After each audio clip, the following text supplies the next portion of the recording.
Hello, welcome to everyone. This is Baburao Kunchala. Today, I would like to continue the NCERT History, Chapter 2.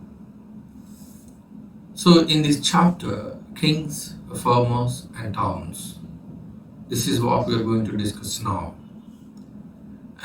Now, the continuation here, new notions of kingship. This is also very, very important for us. New notions of the kingship, correct? So, in these new notions, by the 2nd century, a new kingdom emerged. New kingdom emerged in the Deccan and further south. It included the chiefdoms of the Cholas, Cheras, Pandyas in Tamilakam. You know the Tamilakam, the name of the ancient Tamil country, which include parts present day of Andhra Pradesh and Kerala and nation to the Tamil Nadu. This is the new kingship was built here. We know about these states from a variety of sources. That is Tamil Sangam texts. For example, Silapadikaram, Manimegalan, all these texts. Okay, so now here, the chiefs and chiefdoms. A chief is a powerful man whose position may or may not be hereditary. He derives support from his kinfolk. And again here, his functions may include performing special rituals, leadership in warfare, and arbitrary disputes. He receives gifts from his subordinates, unlike kings, who usually collect the taxes and often distribute these among these supporters. Generally, there are no regular armies and officials in chiefdoms. Divine king, next one here, divine king, subtopic. One means of climbing high status was to identify with a variety of deities.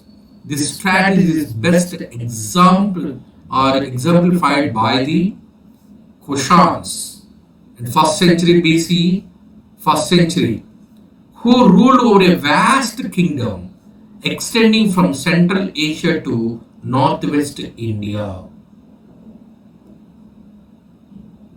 The notions of kingship they wish to project are perhaps best evidence in their coins and sculptures.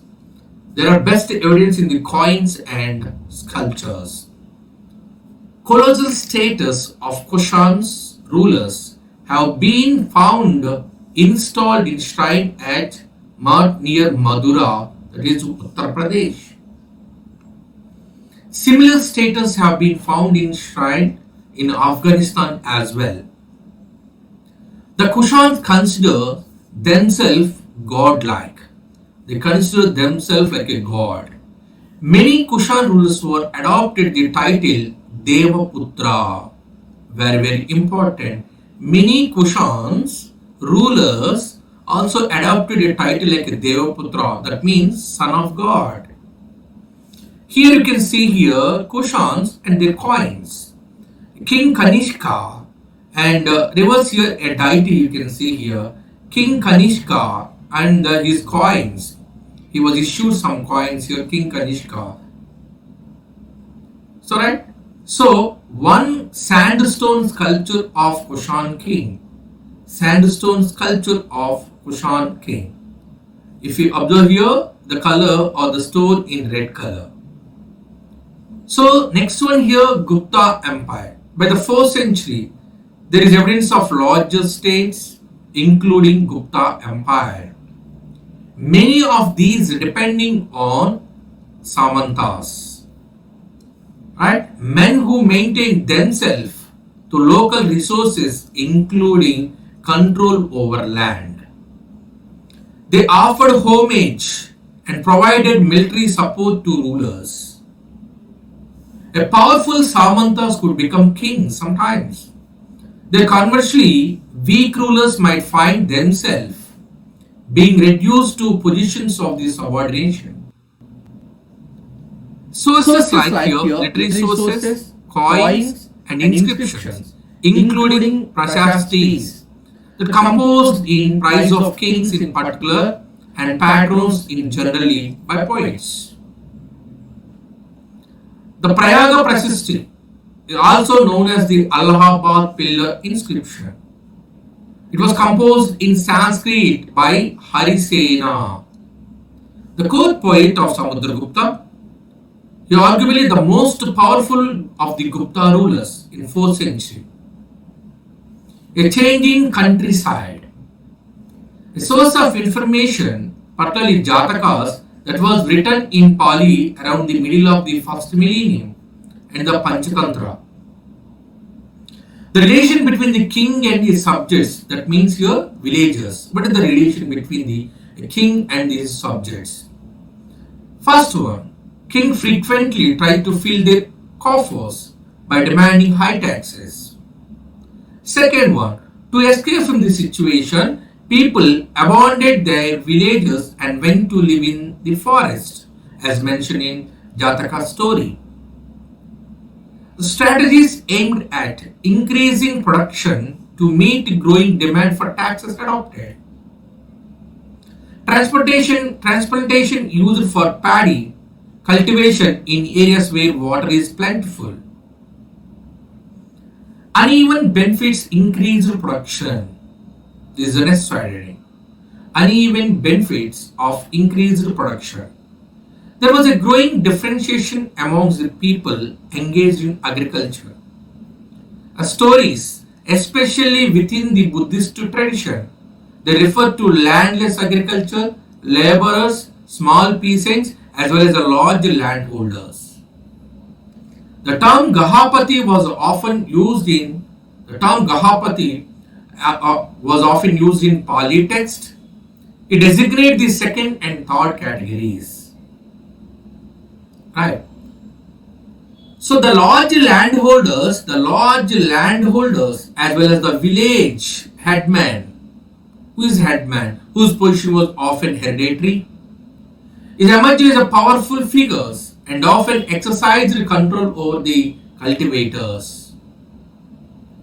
Early Tamil literature, the Sangam text, that means the Sangam text, is also mentioned different categories of people living in the villages.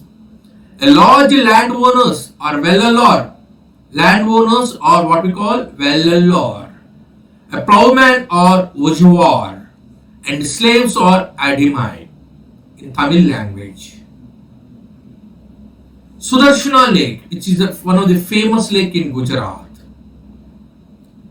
The Sudarshana Lake was an artificial reservoir. The source of information, a rock inscription in 2nd century, that inscription in Sanskrit language. It was composed and recorded the achievements of the Shaka ruler Rudradaman. The inscription mentioned that the lake with the embankments and water channels was built by a local governor during the ruler of the Mauryas. Rudradaman repaired the lake and using his own resources without imposing any tax on his subjects. Another inscription on the same rock, 5th century, that mentioned how one of the ruler of the Gupta dynasty got the lake repaired once again, Kumara Gupta.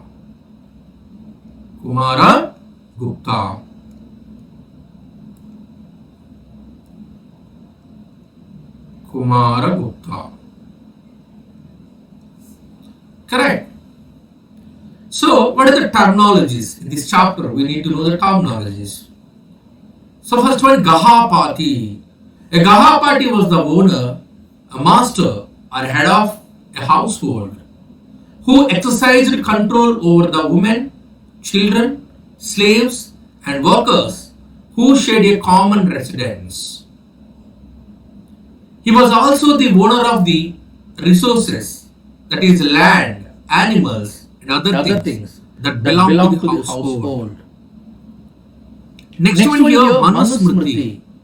It is one of the best known legal texts of early India, written in Sanskrit and compiled between the 2nd century BC and 2nd century CE.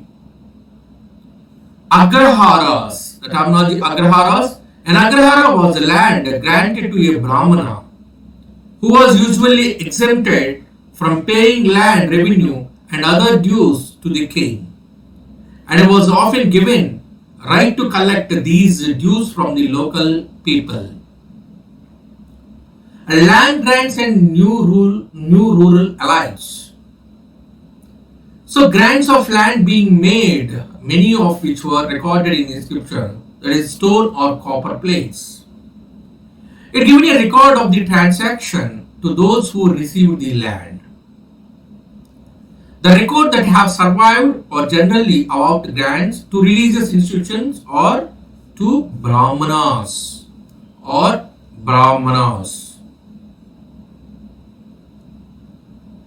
Most of the inscriptions were Sanskrit. The inscriptions also give us an idea about the rural population. This includes Brahmanas and peasants. Towns and trade. Emergence of new urban centers in 6th century BC.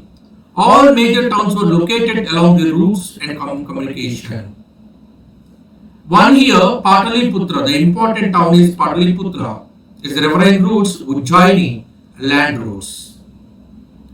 Puhar, near the coast, one more important city, Puhar is near the coast.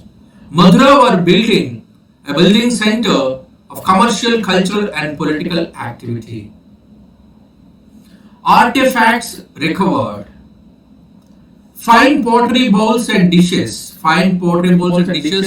with a glossy finish and known as northern black polished ware, and ornaments, tools, weapons, vessels, figurines made of wide range of materials, that is gold, silver, copper, bronze, ivory, glass, shell and terracotta. So now here, this is northern black polished ware, that is NBPW.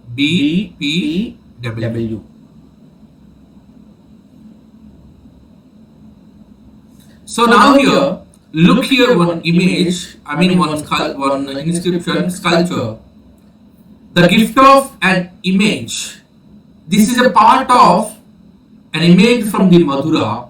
On the pedestal is Prakriti inscription mentioning the woman named Nagapiya, the wife of goldsmith, that is Sovanika, named Dharmaka, installed this image in a shrine.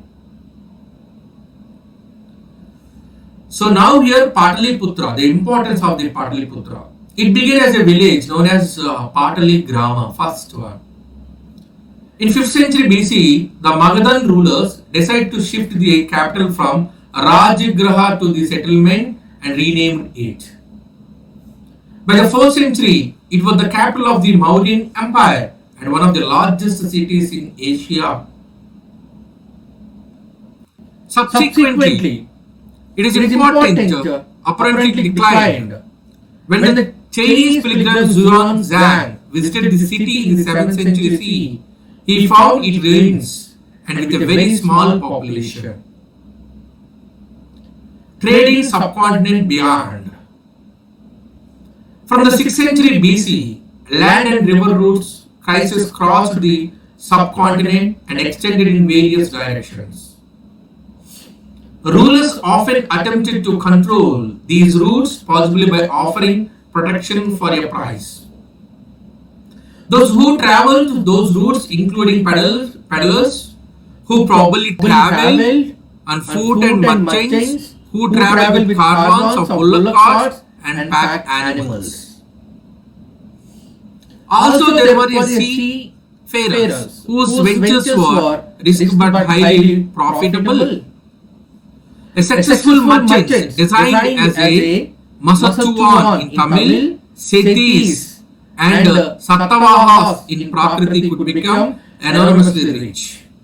A wide range of goods were carried from one place to another, and spices, especially pepper, were in high demand in the Roman Empire.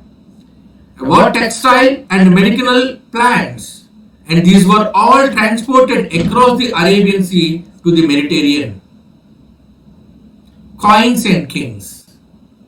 A punch-marked coin made of silver and copper in 6th century BC were amongst the earliest to be minted and used. And numismatics have studied these and other coins to reconstruct possible commercial networks. The first coins to bear the names and images of rulers were used by Indo-Greeks, who established control over the northwestern parts of the continent in 2nd century BC. The Kushans, however, issued the largest hoards of gold coins, first gold coins in 1st century. Coins here, copper coins were also issued by the tribal republics such as that of the Yodhayas of Punjab and Haryana. Silver coins also, copper coins. Some of the most spectacular gold coins were issued by the Gupta rulers. From 6th century CE onwards, finds of gold coins. Look here, a punch-marked coin. So, named because symbols were punched or stamped onto the metal surface. This is a punch-marked coin. This is Yodhaya coin. This is one more coin here, Yodhaya coin. So, this is the Gupta coin. If you observe here, Gupta's coins. And terminology now. Periplus. A periplus is a Greek word meaning sailing around and Erythraean, with the Greek name for the Red Sea. Numismatics. What is numismatics? It is the study of coins, including visual elements such as scripts and images, a metallurgical analysis, and the context in which they have been found. Back to basics. Deciphering Brahmi. Most scripts used to write modern Indian languages are derived from the Brahmi, the script used in most Ashokan inscriptions. Scholars who studied early inscriptions sometimes assume these were in Sanskrit, although the earliest inscriptions were in fact in Prakriti. James Prinsip was able to decipher Ashoka Brahmi in 1838. And decipherment of Kharoshthi. The coins Indo-Greek kings contains the names kings written in Greek and Kharoshthi scripts. With Prinsip identifying the language of the Kharoshthi inscriptions as Prakriti, it becomes possible to read the longer inscription as well. So now here you can see Ashokan inscription. This is one of the Ashokan inscription, Kharoshthi script and Brahmi script. Ashokan Brahmi with Devanagari equivalents. This is a Brahmi script. Ashokan Brahmi scripts. So here you can see coin of Indo-King Menander. This is a coin Indo-Greek King Menander. Right? Thank you.